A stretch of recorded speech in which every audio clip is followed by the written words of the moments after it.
Bismillahirrahmanirrahim. Assalamualaikum warahmatullahi wabarakatuh. Innal hamdalillah nahmaduhu wa nasta'inuhu wa nastaghfiruh wa na'udzu billahi min shururi anfusina wa min sayyiati a'malina. Man yahdihillahu fala mudilla lahu wa may yudlil fala hadiya lahu.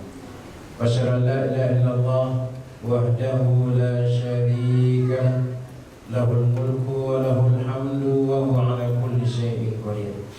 Wa asyhadu anna Muhammadan abduhu wa rasuluhu wa habibuhu wa khaliluhu salawatu rabbi wa salamuhu alaihi wa ala alihi wa ashabihi wa man ihtada bihudahu ila yaumiddin yauma la yanfa'u malun wa la banun illa man atallaha biqalbin salim. Masyarakat muslimin, kaum muslimat dan muslimat yang semoga dirahmati oleh Allah Tabaraka wa Ta'ala. Kita terus senantiasa bersyukur kepada Allah Rabbul Alamin, kemudian meningkatkan ketakwaan kita kepada Allah Tabaraka wa Ta'ala dengan menjalankan semua yang diperintahkan oleh Allah Rabbul Alamin, kemudian menjauhkan diri kita dari semua yang dilarang oleh Allah Tabaraka wa Ta'ala. Kemudian salawat beriring salam kita ucapkan kepada Nabi kita Muhammad bin Abdullah sallallahu alaihi wasallam. Allahumma salli wa sallim wa zid wa barik wa anim ala sayyidina wa maulana Muhammad bin Abdullah sallallahu alaihi wasallam. Ya Allah, semoga salawat beriring salammu, tambahan berkah dan nikmatmu semoga senantiasa tercurahkan kepada hamba kekasihmu ya Allah, kekasih kami ya Allah, junjungan kami ya Allah, Muhammad bin Abdullah sallallahu alaihi wasallam. Jemaah semoga dirahmati oleh Allah Tabaraka wa Ta'ala. Alhamdulillah, pada kesempatan sore hari yang berbarokah ini Allah terus memberikan kita nikmatnya. Kita bisa duduk, kita bisa mengkaji yaitu kalam Allah, hadis Nabi sallallahu alaihi wasallam. Kemudian adab-adab yang diajarkan oleh Nabi sallallahu alaihi wasallam supaya kita menjadi manusia yang dicintai oleh Allah Rabbul Alamin. Maka kita lanjutkan pelajaran dan kajian kita masih membahas kitab yang dituliskan oleh Syekh Fuad bin Abdul Aziz, yaitu Kitabul Adab, kitab tentang permasalahan adab Islami, yaitu etika seorang muslim dalam kehidupan sehari-harinya. Dan kita sudah sampai di bab yang ke-17 dari kitab ini, yaitu adab-adab di jalan. Maka jemaah yang semoga dirahmati oleh Allah Tabaraka wa Ta'ala, maka kita terus mengatakan bahwasanya agama Islam ini adalah agama yang sempurna. Semua kebaikan diajarkan oleh Allah Tabaraka wa Ta'ala dan disampaikan oleh Nabi sallallahu alaihi wasallam. Walaupun terkadang itu dianggap remeh sama orang lain. Sebagaimana yang kita sebutkan, ada seorang Nasrani, dia datang kepada Salman Al-Farisi, atau orang Yahudi datang kepada Salman Al-Farisi kemudian mengatakan, "Ya Salman, wahai Salman, apakah dalam Islam engkau diajarkan tentang tata cara membuang hajat, hatta al-khura'at?" Maka beliau mengatakan, iya, sampai ada membuang kotoran itu pun diajarkan dalam agama Islam. Kita mulai dari bangkit dari tidur kita sampai kita tidur lagi diajarkan oleh Nabi sallallahu alaihi wasallam, dan tidak ada yang terlupakan dari adab-adab tersebut. Karena Nabi sallallahu alaihi wasallam telah menyebutkan dan mengajarkan kepada kita semua yang kita butuhkan dalam kehidupan kita sehari-hari, jemaah. Bahkan Nabi sallallahu alaihi wasallam mengatakan kepada para sahabat, "Apakah aku telah sampaikan semuanya kepada kalian?" Maka mereka mengatakan, "Bala ya Rasulullah, engkau telah sampaikan semua yang kita butuhkan ya Rasulullah." Kemudian Nabi sallallahu alaihi wasallam mengatakan, "Allahumma syhad, Allahumma syhad, Allahumma syhad." Ya Allah, saksikanlah ya Allah. Ya Allah, saksikanlah ya Allah. Ya Allah, saksikanlah ya Allah. Aku sudah menyampaikan semua apa yang engkau wahyukan dan apa yang bisa dilakukan atau diamalkan oleh umat-umatku ya Allah. Maka agama Islam itu sempurna, jemaah. Semuanya diajarkan oleh Nabi sallallahu alaihi wasallam. Maka lihat apa kata Allah Tabaraka wa Ta'ala menyebutkan dalam firman-Nya surat An-Nur ayat yang ke-30 dan 31.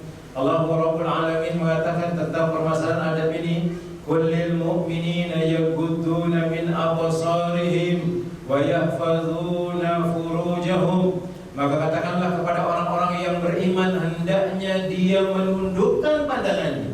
Ini adab-adab di jalan jemaah. Maka kita dilarang untuk mengumbar pandangan kita melihat sesuatu yang diharamkan oleh Allah Taala. Kenapa harus demikian? Karena akan terjadi sesuatu yang tidak diinginkan. Ketika kita mengumbar pandangan kita di jalan-jalan, di jalan raya yang ramai orang lalu lalang di sana jemaah, kemudian nanti itu akan membuat hati kita menjadi sakit dan kita akan semakin jauh dari Allah Taala. Dzalika azka lakum, karena hal tersebut akan membuat kalian lebih suci. Innallaha khabirum bima yasnaun, maka sungguhnya Allah Maha mengetahui apa yang mereka perbuat. Wa qul lil mu'minati yaghuddna min absarihinna wa yahfazna furujahunna. Kemudian katakan juga kepada kaum muslimat supaya mereka menundukkan pandangan-pandangan mereka, kemudian menjaga kehormatan mereka. Maka ini yang disebutkan oleh Allah Taala. Maka wajibul istidlalnya adalah Allah Subhanahu wa taala memerintahkan kita untuk menundukkan pandangan. Karena menundukkan pandangan ini berkaitan dengan adab-adab ketika kita berada di jalan. Kemudian diriwayatkan dari Abu Sa'id Al-Khudri radhiyallahu ta'ala anhu, maka yang mengatakan Rasulullah sallallahu alaihi wasallam bersabda, janganlah kalian duduk-duduk di pinggir jalan-jalan. Maka para sahabat pun mengatakan, ya Rasulullah, kami tidak melakukan apapun di jalan-jalan ya Rasulullah, cuman untuk duduk ngobrol saja ya Rasulullah. Karena tidak ada tempat ngobrol mereka ketika berkumpul dengan para sahabat yang lainnya, tidak ada tempat ngobrol. Nggak ada warung kopi pada waktu tersebut, nggak ada warkop apa, nggak ada tempat nasi apa di pinggir jalan, nggak ada pada zaman para sahabat. Akhirnya yang digunakan oleh para sahabat adalah tempat duduk-duduk di pinggir jalan yang mereka kumpul, yang mereka saling mengingatkan, yang mereka menceritakan, yang mencari tentang masalah dunia mereka, kemudian akhirat mereka di sana.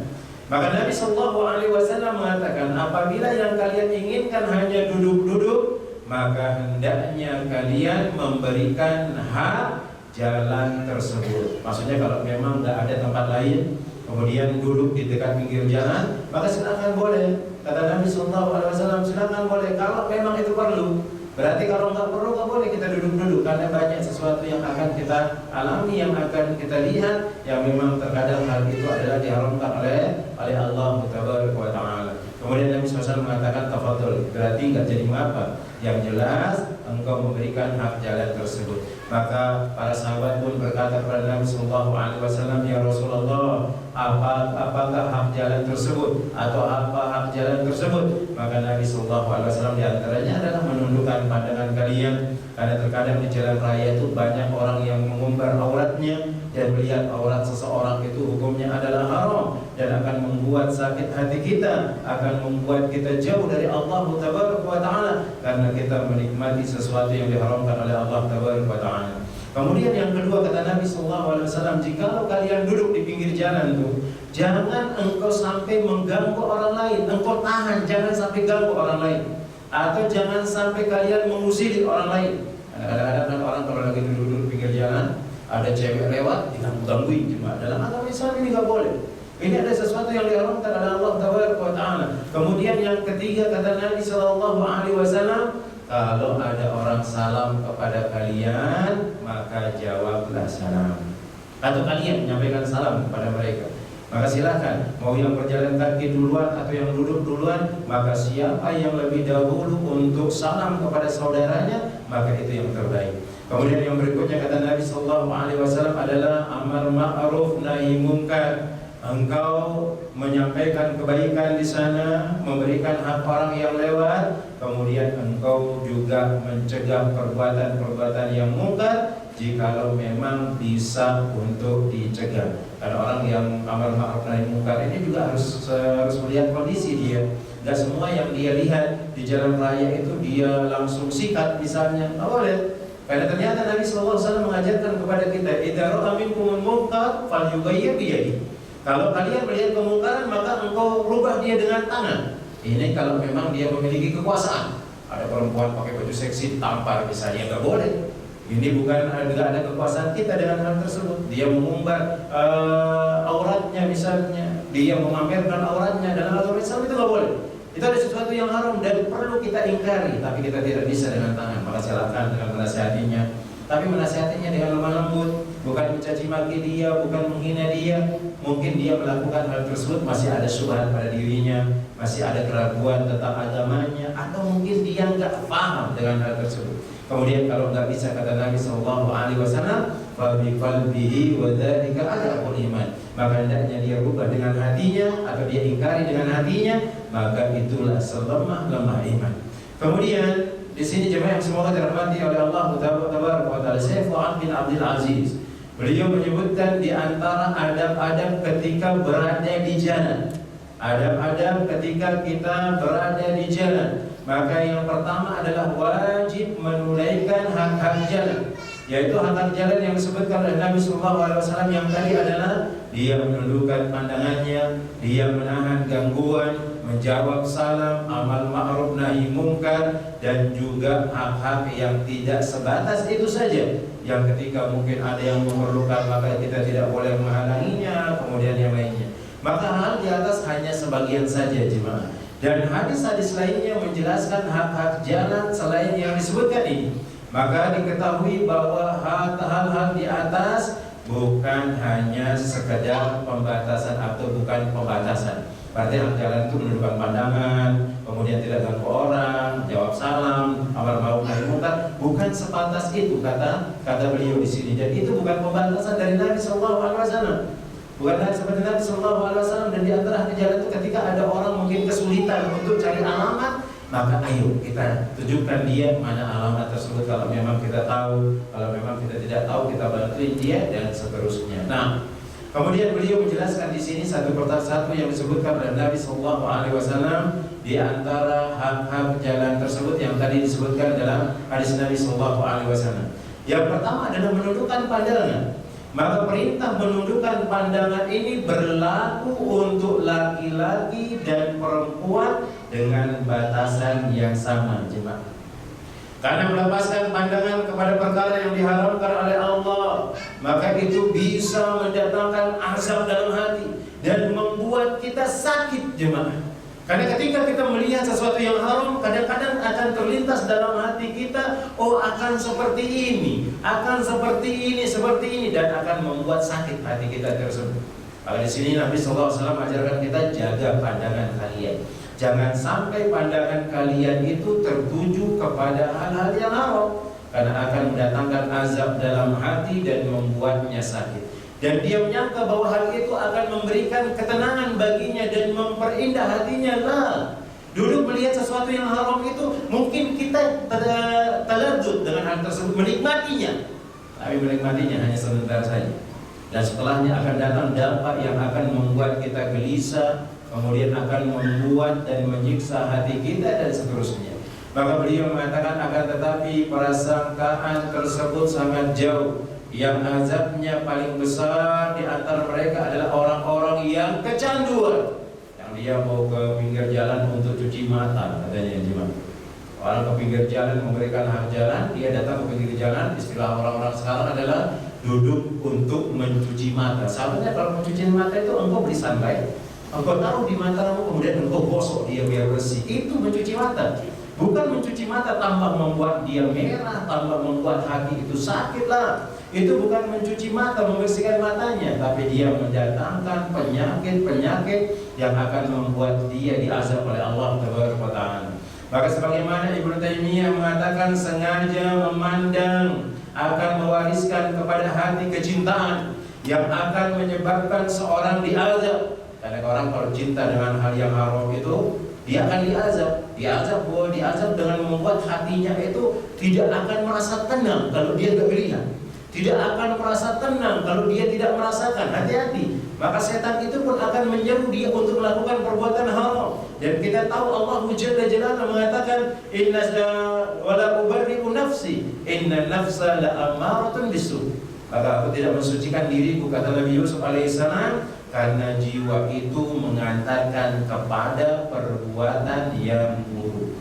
Dan jika semakin kuat hingga menjadikannya cinta dan kerinduan yang menggebu-gebu, maka azab akan bertambah pedih. Perkaranya sama saja, baik dia mampu mendapatkan apa yang dia cintai ataupun tidak. Jika dia tidak mampu, maka dia berada dalam keadaan dalam azab yang pedih, berupa kesedihan, kemurungan, susahnya hati. Dan jika ia mampu, maka dia akan berada dalam azab yang pedih, berupa rasa takut untuk berpisah, berusaha untuk menyayanginya, dan berusaha mendapatkan keridoannya. Maka ini dia adalah suatu yang harus.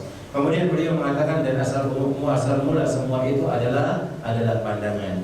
Jika salah seorang menundukkan pandangannya, maka jiwanya akan menjadi tenang dan akan menjadi tentram. Ini bukan hanya sekadar melihat sesuatu yang haram ya, sesuatu yang halal aja kalau kita tundukkan pandangan kita akan merasa tenang. Kita mana itu? Yaitu melihat ketika ada orang diberikan nikmat oleh Allah Taala, kemudian dia diberikan rezeki lebih.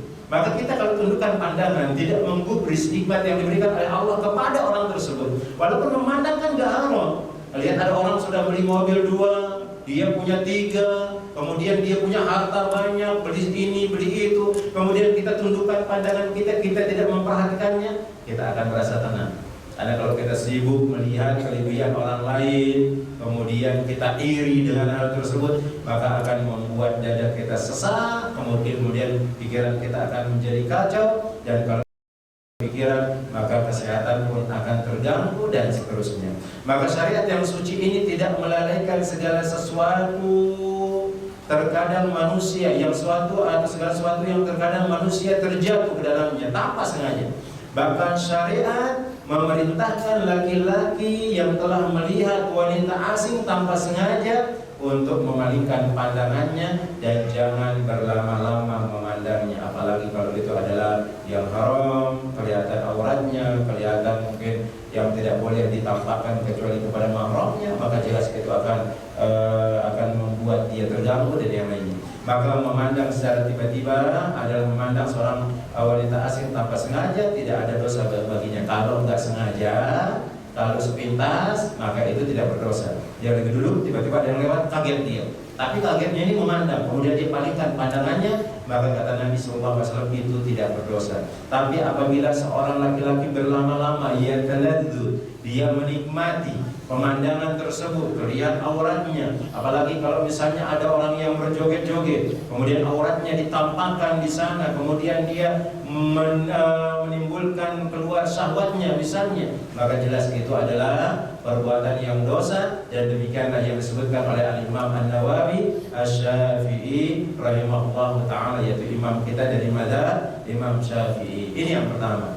Kemudian yang kedua, di antara hak jalan atau hak jalan yang disebutkan di sini oleh beliau adalah yang kedua, menahan gangguan. Apa maksudnya menahan gangguan di sini? Yaitu tidak menyakiti fisik orang atau kehormatan mereka. Kadang-kadang kita kalau lagi duduk-duduk di jalan itu ya namanya lagi asik ngobrol sama teman-teman, ada yang lewat kita gibahi dia. Apalagi kalau ibu-ibu lagi berdua-dua di depan pintu misalnya sama tetangganya sambil ngilangin kutu. Orang-orang zaman-zaman dulu ngilangin kutu, atau dia lagi ngobrol-ngobrol, ada orang lewat digomongin, oh ini si perempuan tuh suaminya kayak seperti ini, oh ini seperti ini dan seperti ini. Nggak boleh, karena kita ternyata mengganggu hak jalan mereka. Mereka tidak ingin disakiti jemaah, bahkan itu adalah ghibah, nanti akan bergeser ke sana, yang mana ini akan membuat kita akan dihinakan oleh Allah Taala. Yang mana itu? Dzikraka akhaka bima yakrahu. Engkau menyebutkan aib-aib saudaramu sedangkan dia tidak suka dengan hal tersebut. Maka disebutkan dalam hadis yang diriwayatkan oleh Abdullah bin Amr bin As radhiyallahu ta'ala anhuma, bahwasanya Nabi sallallahu alaihi wasallam mengatakan, al-muslimu man salima al-muslimuna min lisanihi wa yadihi. Maka seorang muslim yang sejati, kata Nabi sallallahu alaihi wasallam, adalah seorang yang selamat muslim yang lainnya, baik dari lisannya dan dari tangannya. Ini adalah seorang muslim yang sejati.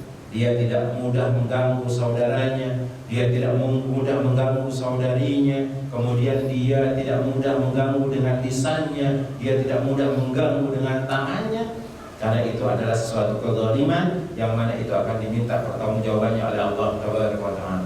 Maka beliau menyebutkan di sini Syekh Fuad bin Abdul Aziz hafizahullah taala, hadis ini termasuk jawami'ul kalim Nabi sallallahu alaihi wasallam. Apa maksudnya jawami'ul kalim? Ucapan yang sedikit tapi maknanya itu banyak.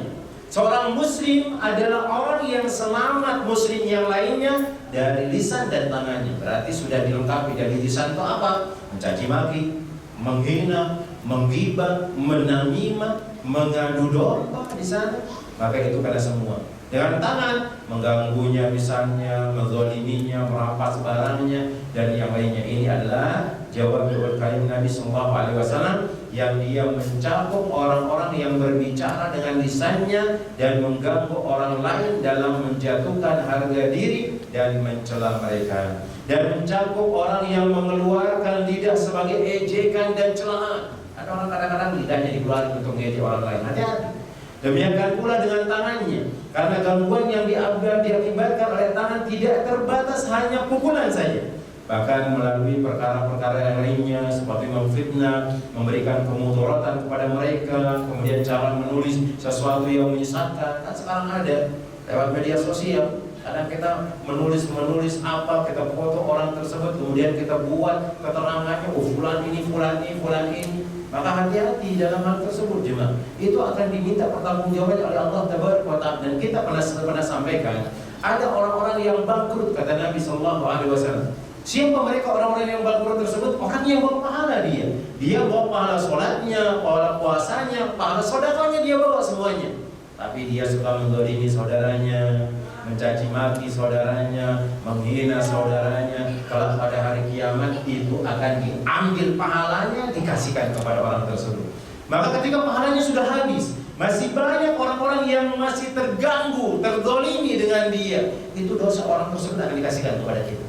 Dosa orang tersebut akan dikasihkan kepada kita. Hati-hati dengan hal tersebut. Kemudian membunuh dan semisalnya. Bahkan di antara bentuk kesempurnaan agama Islam adalah bahwa seorang menahan gangguan kejahatan dari orang lain adalah bentuk sedekah yang ia bersedekah untuk dirinya. Lihat, sekedar kita nggak ganggu orang itu sedekah, jemaah.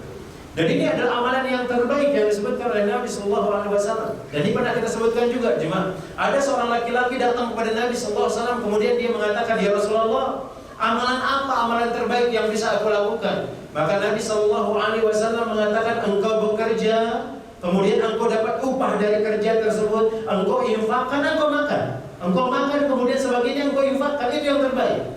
Kemudian laki-laki itu mengatakan, "Kalau enggak bisa ya Rasulullah, aku enggak bisa kerja ya Rasulullah, aku enggak bisa cari pekerjaan ya Rasulullah." Maka Nabi sallallahu alaihi wasallam mengatakan, "Wa antu'ina rajula."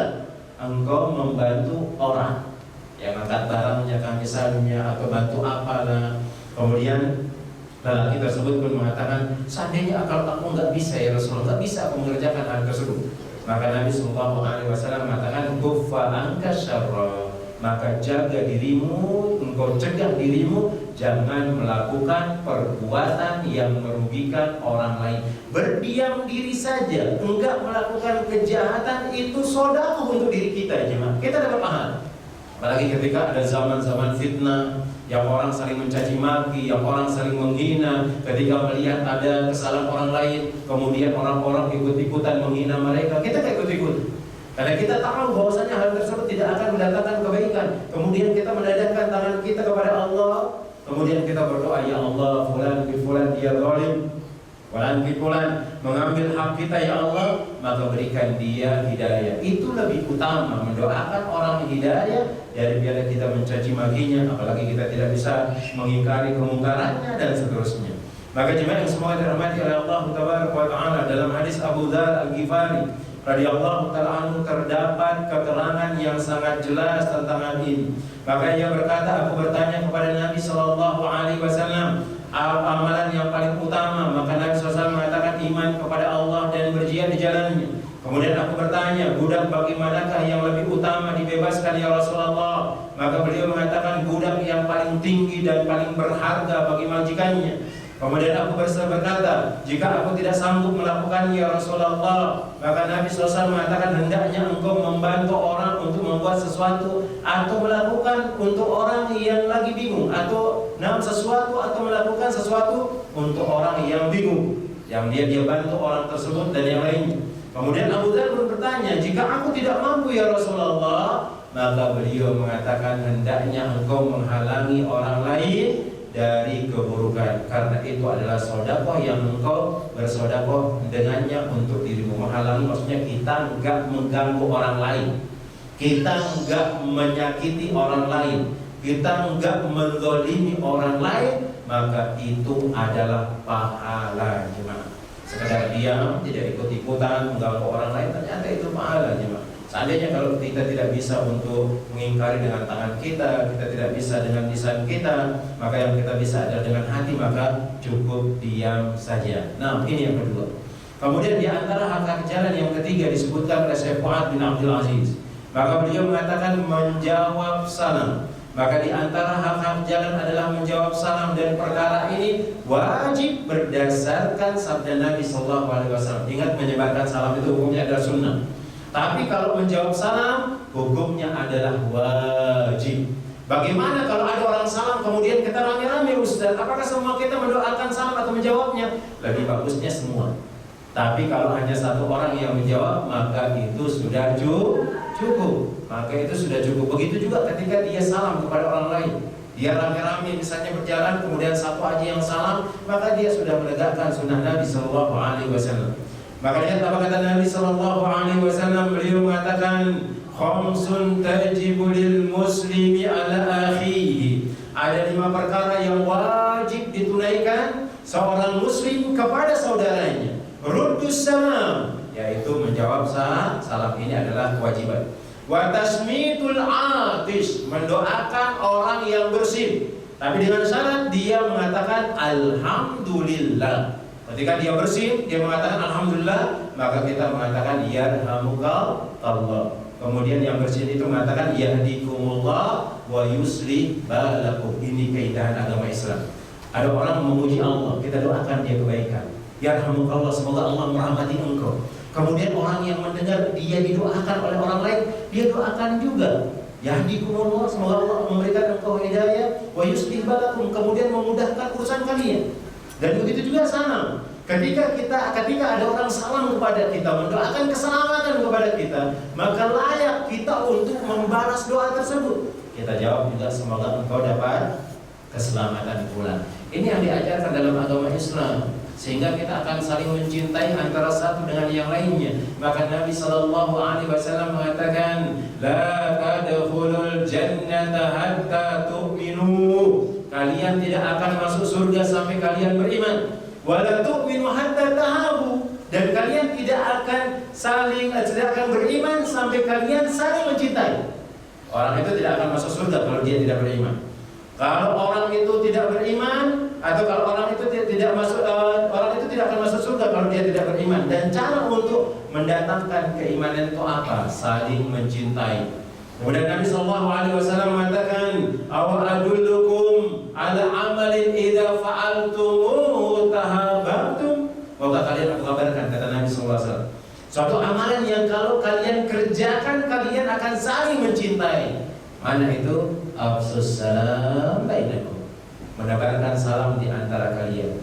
Ila man arafta wa man lam ta'rif, kepada orang yang engkau ketahui, engkau kenal, ataupun kepada orang yang tidak engkau kenal. Dan ini nyata jemaah. Ada orang yang gak senang sama kita, apalagi dengan dakwah, dengan sunnah yang kita kerjakan. Dia benci dengan hal tersebut.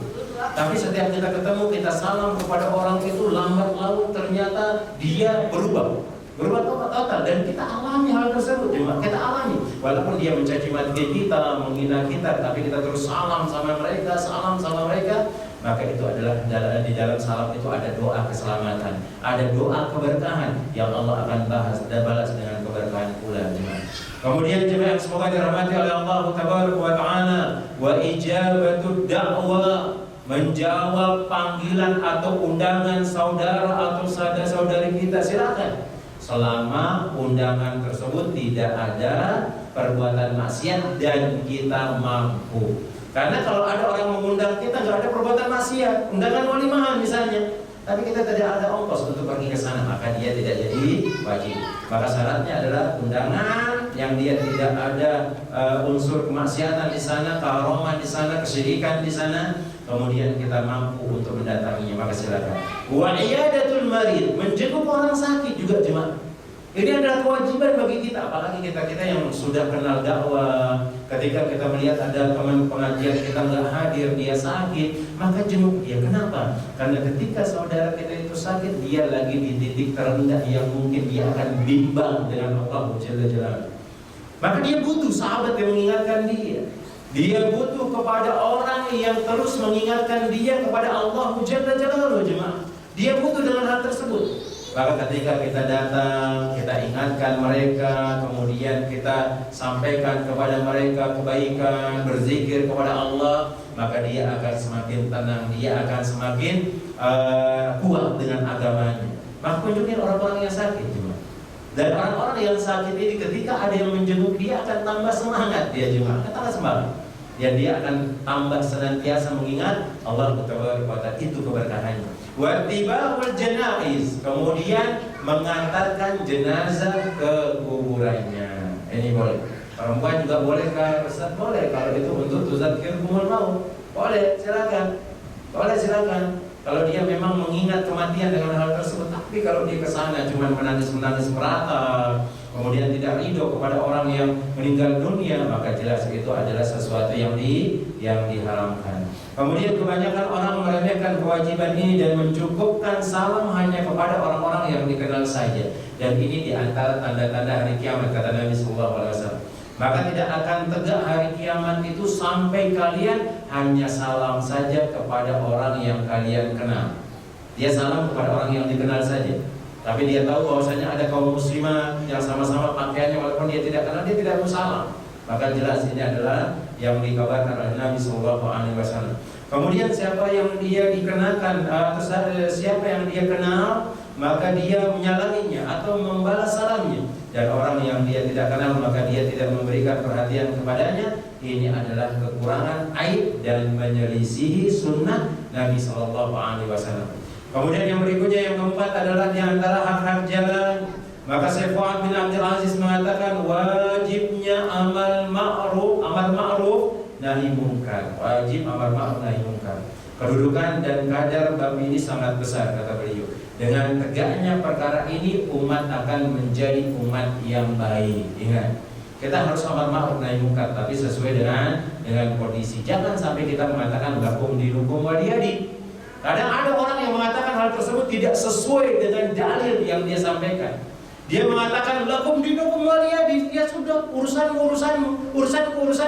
Padahal dalil itu untuk orang-orang di luar Islam, gimana? Untuk orang-orang di luar Islam. Maka Nabi SAW mengatakan akan datang nanti suatu zaman yang ketika ada orang mengingkari kemungkaran, berarti dia beriman. Dia melihat kemungkaran, dia cegah dengan tangannya, kalau dia mampu, dia beriman. Ya kayak anak-anak kita misalnya. Kayak anak-anak kita melakukan perbuatan yang salah, perbuatan yang haram, walaupun mungkin dia belum balik, tapi kita nasihati, maka itu adalah keimanan bagi kita, jemaah. Kemudian dia melihat kemungkaran, dia ingkari dengan lisannya, itu keimanan baginya, berarti dia mukmin. Kemudian ketika dia melihat maksiat, dia ingkari dengan hatinya, berarti dia mukmin, kata Nabi SAW. Tapi ada orang nanti ketika melihat kemungkaran, dia tidak cegah dengan tangannya, padahal dia mampu. Dia tidak cegah, dia tidak ingkari dengan lisannya, padahal dia mampu menasihati orang tersebut. Dia tidak ingkari dengan hatinya, maka mereka bukanlah orang-orang yang beriman, kata Nabi SAW. Kan banyak orang-orang sekarang kan melihat orang melakukan perbuatan maksiat, biarin saja dia suka. Ada orang berzina di pinggir jalan, dibiarin. Apalagi di barat-barat sana itu sudah terjadi hal tersebut. Sama nggak di tempat kita jangan sampai terjadi hal tersebut. Di pinggir jalan dia melakukan perzinahan, nggak ada yang menggubris dia, dibiarkan saja. Padahal banyak orang-orang Islam di sana.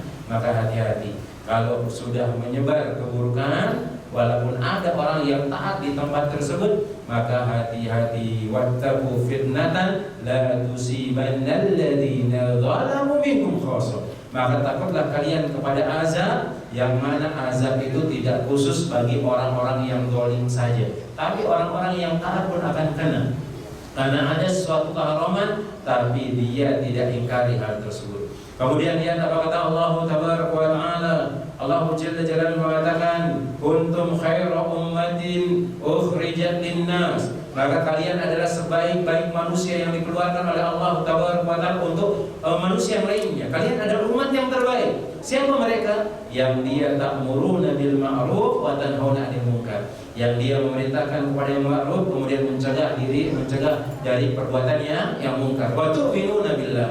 Kemudian dia beriman kepada Allah. Berarti orang-orang yang terbaik itu adalah orang-orang yang masih ada dalam hatinya mengingkari kemungkaran. Kemudian dia menyampaikan kebaikan, kata Allah Rabbul Alamin. Kemudian Imam Ibnu Katsir mengatakan Umar bin Khattab radhiyallahu taala anhu berkata, barang siapa yang dia senang menjadi bagian dari umat ini, hendaknya dia menunaikan syariat Allah kepada umat tersebut. Diriwayatkan oleh dari Ibnu Jarir. Dan barang siapa yang tidak disifatkan dengannya, maka dia seperti ahlul kitab. Allah mencela mereka dengan firman-Nya, kanu la yatanahawna an munkarin fa'aluhu. Mereka satu sama yang lain tidak melarang tindakan perbuatan mungkar tersebut. Enggak melarang, dia dibiarkan yang lain melakukan dan dia mengatakan urusanku. Dan dengan sebab meninggalkan amal ma'ruf nahi munkar, maka siksa ditimpakan kepada mereka. Imam Ahmad telah meriwayatkan dalam musnadnya, ia berkata Abu Bakar radhiyallahu taala anhu berdiri dan bertahmid kepada Allah Azza wa Jalla dan memujinya, lalu bersabda atau berkata, wahai manusia, sesungguhnya kalian membaca ayat ini, ya ayyuhalladzina amanu alaikum anfusakum la yadurrukum man dalla idza tadaitum. Ini banyak orang melakukan hal ini. Apa dia? Wahai orang-orang, jagalah dirimu dan tidak ada orang yang sesat itu akan memberikan kemudaratan kepadamu. Akhirnya dia tidak mau amar ma'ruf nahi munkar. Dia mengatakan enggak bermudarat, aku yang penting aku baik. Walaupun yang lain enggak baik, enggak jadi masalah. Yang penting aku tidak menjadi orang buruk. Aku jadi orang baik. Hati-hati. Dan sesungguhnya kalian meletakkan ayat ini tidak pada tempatnya, kata beliau. Sesungguhnya aku mendengar Nabi Shallallahu Alaihi Wasallam bersabda, sesungguhnya apabila manusia melihat kemungkaran dan tidak merubahnya, hampir-hampir Allah menimpakan hukuman kepada semuanya. Tadi ayat yang kita sebutkan, jemaah. Janganlah kalian menyangka bahwasanya azab itu hanya diturunkan kepada orang-orang yang zalim saja. Enggak, orang soleh pun akan kena dengan hal tersebut. Kemudian yang berikutnya, dan dalam perkara amar ma'ruf nahi munkar terkandung beberapa faedah yang sangat bernilai bagi umat Islam. Di antaranya keselamatan perahu komunitas dan dari kebinasaan dan ketenggelaman, menumpas kebatilan dan pelakunya, banyaknya kebaikan dan membatas dari perbuatan jelek. Kemudian membuka pintu keamanan, menyebarkan keutamaan dan mengekang kehinaan. Ini dia di antara keutamaan amar ma'ruf nahi munkar. Dan masih banyak faedah lagi dari amar ma'ruf nahi munkar ini. Kemudian yang berikutnya, amar ma'ruf dan nahi munkar ini tidak terbatas pada satu sisi tertentu saja, seperti lembaga tertentu misalnya, atau orang-orang tertentu, seperti orang-orang yang terkenal. Bahkan amar ma'ruf nahi munkar diwajibkan atas setiap orang sesuai dengan kemampuannya. Sebagaimana hadis yang menjelaskan hal tersebut, yaitu Nabi Sallallahu Alaihi Wasallam menyebutkan dalam hadis yang berasal dari Abu Sa'id Al-Khudri radhiyallahu taala anhu, man ra'a minkum munkaran falyughayyir biyadihi. Maka barang siapa di antara kalian yang melihat kemungkaran, hendaknya dia rubah dengan tangannya kalau memang dia ada kuasa. Fa illam yastati fa bi lisani, kalau enggak mampu maka dia dengan lisannya, yaitu dia dengan nasihatnya. Fa illam yastati fa bi qalbi, kalau enggak bisa dengan hatinya. Wa dzalika adaful iman, maka itu adalah selemah-lemah keimanan. Kemudian akan tetapi dalam melaksanakan hal ini hendaknya memperhatikan beberapa perkara berikut ini. Yang pertama, bertahap dalam mengingkarinya. Karena orang itu kan kalau kita ingkari nggak langsung berubah dia. Sama kayak kita sebelum kenal dakwah. Kita ini kadang-kadang kan kepala kita ini beban cuma. Walaupun disampaikan dalil ini qala Allah qala Rasul, dan dulu kita paling menentang loh sunnah Nabi Sallallahu Alaihi Wasallam ini, paling menentang dan susah sekali masuk. Maka kita juga harus paham dengan hal tersebut. Ketika kita amar ma'ruf nahi munkar, maka kita harus bertahap, terus bertahap pelan-pelan sesuai dengan kondisi orang tersebut. Jangan seseorang berpindah kepada satu tingkatan hingga ia tidak mampu melakukan tingkatan sebelumnya. Maka jangan ia mengingkari kemungkaran dengan hatinya, padahal ia mampu mengingkari dengan lisannya, dan demikian seterusnya. Berarti bertahan. Kalau dia bisa dengan tangannya silakan, tapi pelan-pelan juga. Mengapa mesti mereka harus langsung merubah? Karena memang agama itu dengan hikmah. Kemudian yang kedua, barang siapa yang memiliki kekuasaan maka ia harus mengingkari dengan pengingkaran yang paling tinggi, yaitu dengan tangannya. Dia memiliki kekuasaan. Seperti siapa? Seperti seorang bapak yang misalnya yang dia jadi pemimpin rumah tangga, yang dia mengatur anaknya, silakan. Jangan sampai kita kalah dengan anak kita, apalagi kita menginginkan anak itu jadi baik. Sampai-sampai kita mengatakan, Ustaz, dia sekarang ini Gen Z, dia Ustaz, gak bisa dia dikeras-kerasin. Kita katakan mengerasi anak itu terkadang itu dibolehkan dalam syariat Islam. Dan bahkan kita terlalu lembek itu akan membuat mereka itu meremehkan kita, jemaah. Membuat meremehkan kita, maka cari cara. Kalau memang dia Gen Z, bagaimana caranya untuk mendekati mereka? Bagaimana caranya supaya nasihat ini pasti, jemaah? Supaya nasihat ini pasti. Dan dia terkadang juga boleh dibentak, jemaah, boleh. Istri saja ketika dia melakukan kesalahan boleh kita pukul, jemaah. Boleh kita pukul, bahkan boleh sesekali kita bentak dia. Seperti itu, jemaah, boleh, silakan. Tapi dengan sesuai dengan aturan syariat, bukan mencaci maki dia, bukan menghina dia, meninggikan sedikit suara itu kadang-kadang juga berpengaruh dalam keluarga. Apalagi kalau seorang bapak memarahi anaknya. Kalau ibu-ibu kadang-kadang ya terlalu lemah lembut dia sama anaknya, karena nggak tega memarahi anaknya. Tapi kalau sudah bapak-bapak yang turun tangan, dan terkadang dibutuhkan, jemaah, omelan dari bapak itu terkadang dibutuhkan, sehingga dia akan takut dengan seseorang, tapi takutnya dengan kasih sayang, jemaah. Bukan kita menyiksa dia, menghukum dia, enggak. Terasin sedikit suara, sudah-sudah, itu akan membuat dia agak takut. Tetapi panggil dia, kemudian nasihati dia, kemudian kecup keningnya, peluk dia, sehingga dia tahu bahwasanya yang dia lakukan itu adalah sesuatu yang tidak patut untuk dikerjakan. Maka harus merubah kemungkaran dengan tangannya, dan dia mampu menghilangkan kemungkaran dengan tangannya, tidak ada uzur akan hal tersebut. Kemudian yang ketiga, mengetahui kemungkaran bahwa perbuatan tersebut betul-betul perbuatan kemungkaran sebelum mengingkarinya. Tabayun dulu. Dan kita baru dengar kabar tentang masalah anak kita harus pukul, tak boleh. Itu bukan orang tua yang bijak. Maka dia tabayun dulu. Kalau sudah benar maka silakan. Apa yang bisa kita ingkari, atau apakah perbuatan tersebut memang perbuatan yang diperselisihkan, atau banyak kelompok manusia yang keliru dalam hal salah satu ini, maka kita berhati-hati dengan hal tersebut. Kemudian yang keempat, orang mengingkari kemungkaran hendaknya memperhatikan kaidah mafsadat dan maslahat. Gak semua ketika melihat kemungkaran itu langsung dibubarkan atau langsung diberhentikan. Enggak. Ini dilakukan oleh Syekhul Islam Ibnu Taimiyah. Ketika beliau lewat, ada orang-orang atau anak-anak muda lagi mabuk di pinggir jalan. Tapi Syekhul Islam gak langsung menegur mereka. Lewat saja Syekhul Islam, lagi mabuk-mabuknya mereka ini. Akhirnya muridnya beliau mengatakan, ya Syekhul Islam, kenapa engkau tidak cegah mereka, engkau tidak marahin mereka? Kata Syekhul Islam, kalau dia kondisinya kayak seperti itu, kemudian kita larang dia di tempat tersebut, akan datang kemaslahatan yang lebih banyak. Antum usir mereka pada pulang. Ternyata dia pulang, nggak tahu jalan, dia masuk ke rumah orang lain, dibunuh orang di rumah tersebut, diperkosa ada orang di dalam rumah tersebut karena akalnya ketutup.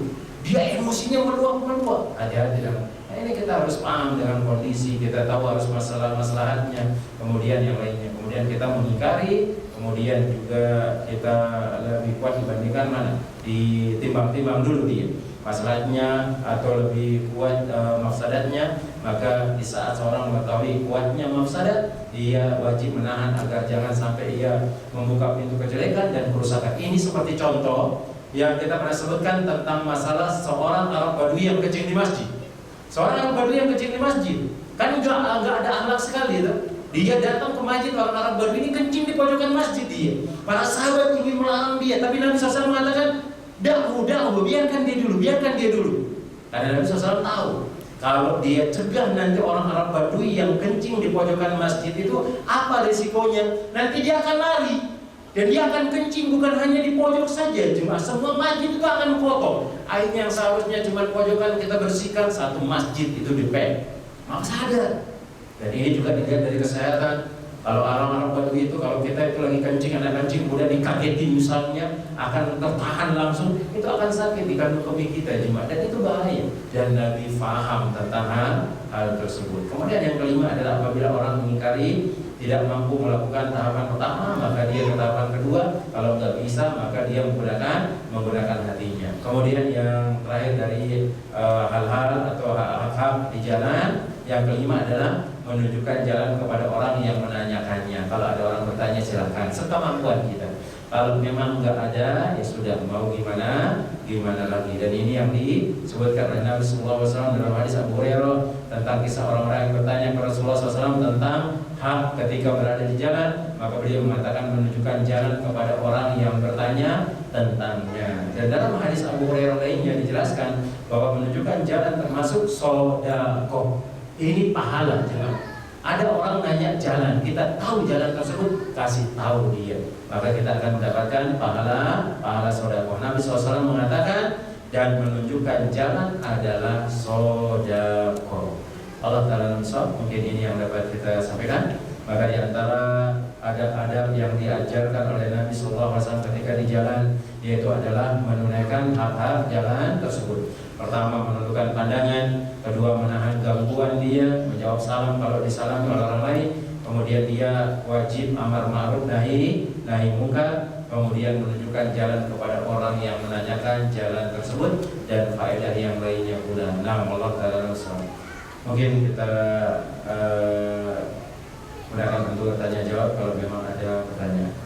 Ustaz, bagaimana menyikapi orang yang bertamu di rumah kita dan ia merokok, supaya orang tersebut tidak tersinggung? Sampaikan kepada dia bahwasanya mungkin afwan, mungkin untuk mulai disampaikan saja gimana enaknya mengatakan untuk tidak merokok, ada anak kecil misalnya, atau kita nggak bisa, insya Allah dimaklumi.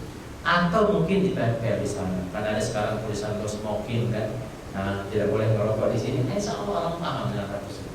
Insya Allah orang paham. Yang penting sampaikan dengan yang terbaik dan tidak menyinggung. Mengatakan, Mas, mungkin rokoknya dimatikan dulu. Ada orang yang nggak bisa cium bau rokok. Dengan nada kita yang bagus juga. Dengan nada kita atau nada suara kita yang bagus juga. Kalau memang juga kalau dia nggak bisa ditegur di tempat ramai, mungkin dikasihkan isyarat dia. Dikasihkan isyarat atau mungkin di SMS misalnya. Sekarang ada SMS HP dan seterusnya. Nah, silakan. Kemudian yang berikutnya, Allah Ta'ala langsung bismillah Ustaz, apa yang dimaksud dengan